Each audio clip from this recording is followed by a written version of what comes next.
কোরআনের সাথে যারা করবে দ্বন্দ্ব তাদের সাথে কবু হবে না আপোষ।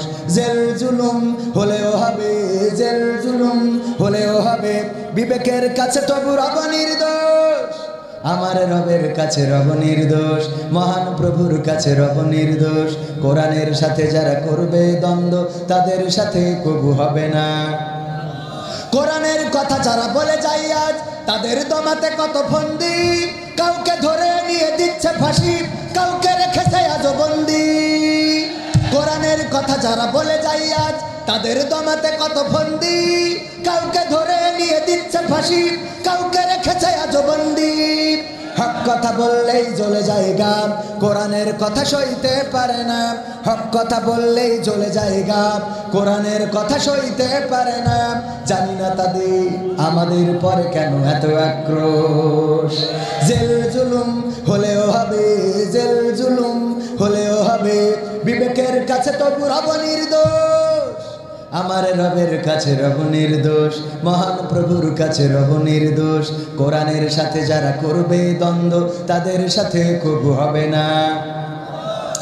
কোরআনের কথা আজ বলতে গেলে আসছে বাধা কত ভাবে, কোরআন প্রেমিকেরা হাতে রেখে হাত সামনে এগিয়ে যাবে।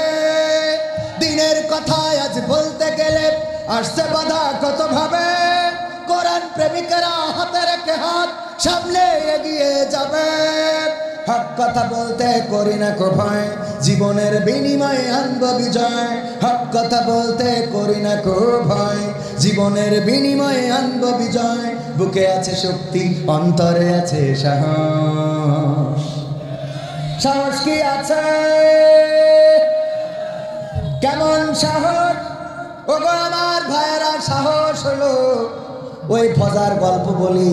ফজার বলতেছে তোর জীবনের সাহসী ঘটনা কি? বলছে স্যার আমি একবার সুন্দরবনে গেছিলাম, তারপরে সুন্দরবনে যেই দেখি রয়্যাল বেঙ্গল টাইগার একটা শুয়ে আছে।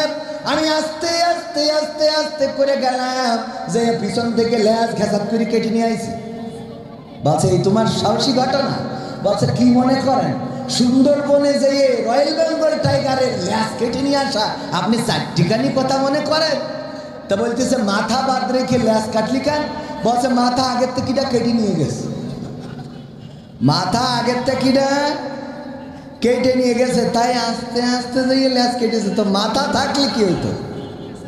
এরকম সাহস নাকি আমাদের?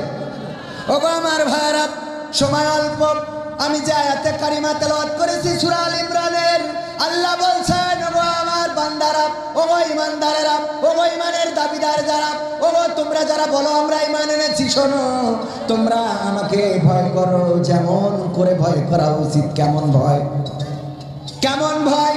এই ভয়টা হলো এমন, যদি মসজিদের ইমাম সাহেব দান বাক্স থেকে টাকা চুরি করে, সোচ্চার কে হবে? ইমাম না অন্য কেউ? ইমাম সাহেব চুরি করেছে, আবার ইমামও সোচ্চার হবে না? হবে না। ইমাম বলবে চুরি যারা করেছো ধরা খাইলে কিন্তু হাত কেটে দেবো, ইসলামের আইন। হঠাৎ যদি মসজিদ কমিটি বলে আমাদের দান বাক্সের এখানে গোপনে একটা সিসি ক্যামেরা লাগাইনো, কথার কথা যদি ইমাম চুরি করে থাকে বলেন আর গলা কি আওয়াজ উপরে থাকবে? বলবে ভাই রে আমি ইমাম মানুষ, ভুল করে ফেলেছি। মানে ইমামরা তো চুরি করে না, এটা একটা উদাহরণ দিলাম যে ধরিয়ে নেন যে এই ভালো মানুষটাও যদি জানে যে আমার কেউ কিছু বলার নেই। এরকম আছে না অনেকে, মানে ভালো মানুষরা যত ভালো কাজ করুক, এখন এমন একটা সময় হয়ে গেছে যে আমরা এমন ধরে নিয়েছি যে হুজুর মানেই ভালো আর দাড়ি টুপি নেই মানেই খারাপ, এরকম মনে করা যাবে? এর মধ্যে আর একটা খারাপ কাজ হচ্ছে, এটা আমি সচেতন করি প্রায় জায়গায়, যে পুলিশ মারা গেলে অনেকে আলহামদুলিল্লাহ বলে, এরকম আছে না নাই? অথচ আপনার বাড়ির পাশে পুলিশের চাকরি করে, দেখেন সে শুধু পুলিশের চাকরি করে না, বরং এই সমাজে যত ভালো কাজ আছে সেও সে করে না? করে না?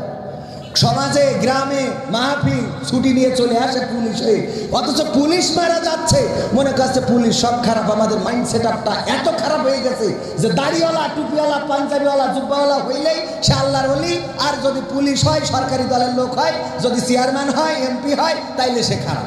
এইরকম মানসিকতা না আমাদের? কোন চেয়ারম্যান কি সব খারাপ? উপজেলা চেয়ারম্যান, ভাইস চেয়ারম্যান সব খারাপ?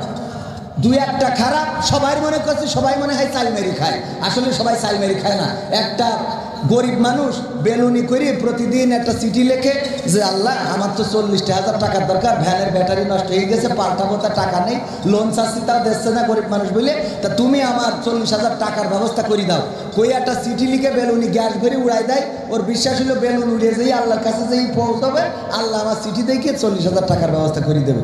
তো এই পাশে ছিল একটা থানা, ওই বেলুন উড়িয়ে যেয়ে খালি থানায় পড়ে। ওই যেদিনই লিখে ছেড়ে দেয় যে এই থানায় বড় গাছ আছে বেঁধে যায়, ওখানে পড়ে। তো পড়ার পরে পুলিশরা দেখে যে আশ্চর্য এই গরিব মানুষটা খুব বিপদে আছে, তা থানায় সবাই বলেছে সবাই কিছু চাঁদা দাও, আমরা অন্তত এর কিছু হেল্প করি, কারণ তার 40,000 টাকা দরকার। তো সবাই টাকা দিয়েছে, টাকা হয়েছে 20,000, কয় হাজার নিয়ে যাইয়ে তার দিয়ে আইছে গরিব মানুষ, এই নাও তোমার এই 20,000 টাকা দিলাম, আর 20,000 যেমনি পারো ম্যানেজ করি তোমার ভ্যানের ব্যাটারি পাল্টায় এনে। ওমা পরের দিন আবার একটা চিঠি লিখে বেলুনি উড়াইতেছে, ওইটাও যেয়ে থানায় পড়েছে। থানার ওসি চিঠি খুলিয়ে দেখেছে কি অবস্থা, চিঠিতে লিখেছে আল্লাহ তোমার কাছে 40,000 টাকা চাইলাম, পাঠাইলে তা পুলিশ দিয়ে পাঠাইলে, ওরা তো 20,000 ঝেড়ে খেয়েছে। যারা টাকা তুলে দিলে, টাকা চাঁদা তুলে দিয়ে আসলো, তাহলে মাইন্ড সেট আপটা কি বুঝতে পারিছেন? আমাদের মাইন্ড হয়ে গেছে যে পুলিশ মানেই খারাপ, আওয়ামী লীগ মানেই খারাপ, মন্ত্রী মানেই খারাপ, জাতীয় পার্টি মানেই খারাপ। আসলে এরকম না, অনেক হ্যাঁ জামাত মানে ভালো না, জামাত মানে খারাপ মনে করেন না। এই কথা করলে আবার আমার ধরবে না, থাকো দরকার নেই, সব কথা ক্ষতি হয় না, কিছু কথা রেখে দিতে হয়। আমি চেয়ারম্যানকে একটা গান শোনাচ্ছিলাম, তো ওটা শোনাবো। সম্মানিত ভাইয়েরা, বাডডাঙ্গা ইসলামী সমাজ কল্যাণ সমিতি যে কার্যক্রমগুলো করে তার মধ্যে সারা বছর দুস্থ অসহায়দের আর্থিক সহায়তা দেয়, প্রতি বছর ফ্রি চক্ষু চিকিৎসা শিবিরের শতাধিক মানুষের ছানি অপারেশন করে দেয়, চিকিৎসার জন্য আর্থিক সহায়তা দেয়, রমজান মাসে গরিব মানুষের মাঝে রমজান সামগ্রী ও সেমাই ইফতার বিতরণ করে। এই কাজগুলো করে বাগডাঙ্গা ইসলামী সমাজ কল্যাণ সমিতি ও এলাকাবাসী এই কাজগুলো করে। এই কাজের সাথে সম্পৃক্ত থাকার দরকার আছে না নাই?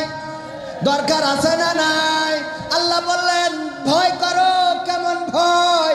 এই ভয়টা হলো, মনে করেন কোন এক জায়গায় সিসি ক্যামেরা লাগানো, কিন্তু ক্যামেরাটা নষ্ট, তার একটা টেনে নিয়ে যে ঘরে লাগানো আছে, টেলিভিশনও নাই, কম্পিউটারও নাই, শুধুমাত্র ক্যামেরাটা থাকার কারণে। আর ওখানে লেখা আছে আপনি যা করতেছেন ক্যামেরার আওতায়। বলেন ওই জায়গায় আপনি কি খারাপ কাজ করবেন? করবে কেউ? আমার যুবকেরা ওই জায়গায় প্রেম করবে, লাইলাতুল ভ্যালেন্টাইন্স ডে করবে না, কারণ ওরা দেখবে যে ক্যামেরায় ভিডিও হয়ে যাবে, ওইটা যদি কাটিং করে ছেড়ে দেয় তাহলে বিপদে পড়ে যাব। ওগো আমার ভাইয়েরা, আল্লাহকে এমন ভয় করতে হবে, দিনের আলোতে যিনি দেখেন, রাতের অন্ধকারেও তিনি দেখে না, দেখে না, রাতের অন্ধকারেও দেখেন, জঙ্গলের মধ্যেও দেখেন, ফাঁকা প্রান্তরেও দেখেন, ছাদের উপরেও দেখেন, ছাদের নিচেও দেখেন। কে? এজন্য সব সময় মাথায় রাখতে হবে আল্লাহ আমাদের দেখছেন, আমরা দেখি আর না দেখি, আল্লাহ রাব্বুল আলামিন আমাদের দেখছেন, খবর রাখছেন। কিরামিন কাতিবিন আছে দুই কাঁধের, তারা আমলনামা লিখে চলেছে, কতটুকু ভালো কাজ করলাম, কতটুকু খারাপ কাজ, সব লিখছেন। ওগো আমার ভাইয়েরা, আর কি করতে হবে? আল্লাহ বলছে ততক্ষণ পর্যন্ত মৃত্যুবরণ করো না, যতক্ষণ পর্যন্ত না তোমরা আত্মসমর্পণকারী পূর্ণ মুসলমান হতে পারো। অথচ মৃত্যুর মালিক কে? জীবনের মালিক কে? যে আল্লাহ জীবনের মালিক, যে আল্লাহ মৃত্যুর মালিক, সেই আল্লাহ আবার বলছে যে মরো না, মরো না, মরো না ততক্ষণ যতক্ষণ না পূর্ণ আত্মসমর্পণকারী হতে পারো। এই কথার অর্থটা হলো এই যে তার মানে তুমি এটা যখনই শুনবা তখনই মেনে নিবা, সামি'না ওয়া আতা'না, শুনলাম এবং মেনে শুনলাম আর সাথে সাথে মেনে নিলাম, কোনো প্রশ্ন নেই, ডাইরেক্ট। এখন বলেছো আল্লাহ আমি আত্মসমর্পণ করে দিলাম, আমি বলছি ইব্রাহিম আলাইহিস সালাম যেভাবে বলেছিল, ইন্নী ওয়াজ্জাহতু ওয়াজহিয়া লিল্লাযী ফাতারাস সামাওয়াতি ওয়াল আরদ হানিফাও ওয়া মা আনা মিনাল মুশরিকিন।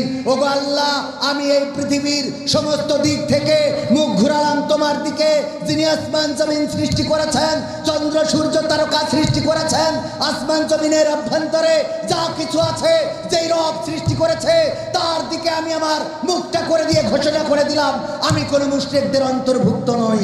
এমন মুসলমান হওয়ার দরকার আছে না নাই? সেই মুসলমান কি হতে চান? সেই মুসলমান যদি হতে হয় তাহলে আল্লাহর কাছে অবনমিত হতে হবে, আমার যুবকেরা, লাইলাতুল ভ্যালেন্টাইন্স ডে পালন করা যাবে।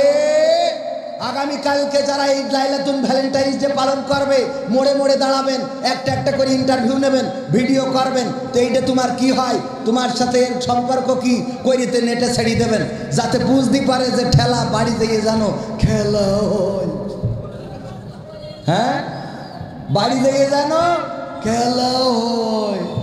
আব্বা বলবে যে কনে কি করে বেড়াচ্ছিলি রে, ফেসবুকে তোর এই দেখলাম খা পাকামো আইসো কুপান্তে নিনি। কথা মনে থাকবে?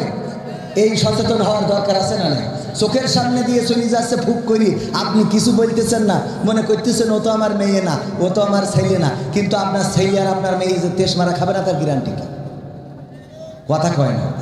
আপনি অন্যের মেয়েকে সাবধান করছেন না মানে নিজের মেয়েরও আর একজন সাবধান করছে না। আর কয়দিন পরে দেখবেন অন্যের মেয়ে যেমন মোটরসাইকেলের পিছনে গিয়ার মেরি বেড়াচ্ছে, আপনার মেয়েও একদিন গিয়ার মেরি। সুতরাং সচেতন হওয়ার দরকার আছে না? সচেতন হতে হবে। আপনি আমি সবাই, আমাদের সরকার বলেই দিয়েছে আইন শৃঙ্খলা রক্ষার স্বার্থে জনগণ যে কোনো ভূমিকা পালন করতেই পারে প্রশাসনের সহযোগিতা করে। আবার আপনি মেরি বসেন না, কারণ দেখা যাচ্ছে থাবা মাতৃ কইছে, আপনি কেটে বসে রয়েছেন। তো এই জন্য কি করবেন, রাস্তাঘাটে অন্যায় অপকর্ম অশ্লীলতা বেহায়াপনা যদি চলে, নোংরামি যদি চলে, এগুলো সামাজিক কাজ নয়, অসামাজিক কাজ। সুতরাং আপনি বাধা দিবেন। ওগো যুবক, তুমি কি বিয়ে করেছো নাকি? 18 বছরের আগে বিয়ে করা যেমন হারাম, তোমার যদি প্রেম করা তার চেয়ে ডবল হারাম। বিয়ে যদি নিষিদ্ধ থাকে, প্রেম নিষিদ্ধ হবে না কেন?